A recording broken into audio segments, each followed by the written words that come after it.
Hello everyone and welcome. My name is Danurai and this is the first episode in a series of vlogs that I'm calling DVD, or also known as Danurai's Video Diaries. This is a series that I wanted to put out into the world purely because it's going to be a very cathartic thing for me. I've been in this lockdown for a long time and I feel like there are just some things that I need to talk about. Whether or not people watch it is not really important. I just have some things that I want to say and want to get off my chest. So the first thing that we're going to talk about today, and probably the only thing that we're going to talk about today, is the recent problems that we've been having in the Soul Calibur FGC. To cut a very long story short, we have a few members of the Soul Calibur community that are less than desirable, to put it in a very nice way.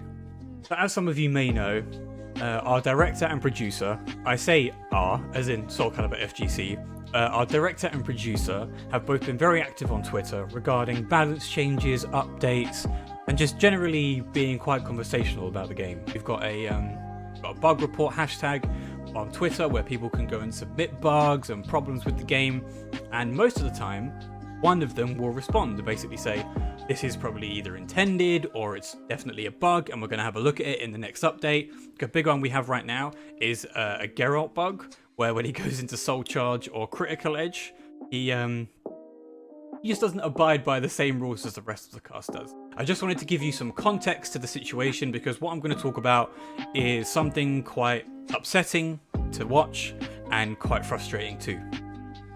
So, the director of Soul Calibur 6, Yoshinori Takahashi, and the producer, Motohiro Okubo, both of whom may know one more than the other because they're more vocal, they're more out there, they're usually on stage, with that person being Okubo. Both of them are quite active on Twitter. They talk to the community, they answer questions that some of the community may have. The artists sometimes post concept art, and director and producer will sometimes post history lessons about some of the characters, some of the design choices that they made, you know, XYZ, just general things about the game because, you know, I think they know it's important that they interact with their community on Twitter, which is the easiest way to do it. Now, some people have taken it upon themselves to berate and insult Okubo and Takahashi publicly on Twitter about the state of the game. Now, don't get me wrong, it is important to have an opinion, especially when you're part of the FGC. And even more so when you're part of a more niche game within the FGC. However, when you personally insult people on Twitter because of the game that they have made is not to your satisfaction, that's when it goes too far. And while your points may be valid, if you word them in a way that makes people think that you're an idiot, you are going to turn off a lot of people.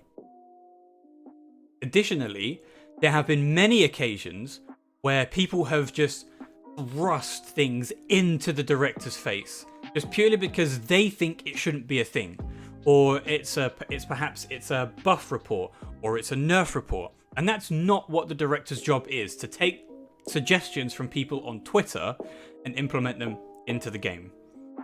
But what we do have is a form that you can go and fill out regarding any changes and just suggestions that you have for the dev team. So I'm going to link it down in the description below and it will take you right to that form that you can fill out and send off to the devs. Soul Calibur is a niche game in a already niche genre. If you love the game that you play, it is absolutely okay to be critical and to get frustrated and to dislike some things. Very rarely is there a game that's a perfect game, and I get it. I get frustrated at things too, probably more than I should do sometimes.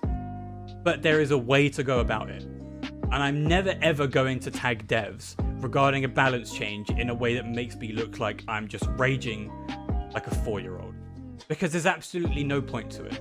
But yeah, I apologize that this first episode has been more of a rant, but I felt it was kind of important. I can make a post on Twitter, I can put something on Facebook, and I can even say something on stream. But I think it's also important that I had time to sit down and think about what I actually wanted to say before I put it out into the world. And this is something I also wanted to do as well, just in general, like I said in the intro, just to get stuff off my chest because I feel like it's going to be very cathartic for me, especially since I've had to be in quarantine and shielding since March of this year. So that is going to be me for now. Thank you everybody for watching. I've got a bit more information about me and the channels at the end of this vlog, so stick around for the end card for the next few minutes, and I'll see you next time. Thank you so much for watching this video. If you'd like to support the channel, please click that subscribe button to get updates every time I upload, but I also stream on Twitch and have a Twitter account. If you'd like to follow both of those, the links are on your screen and down in the description. Take care and stay safe.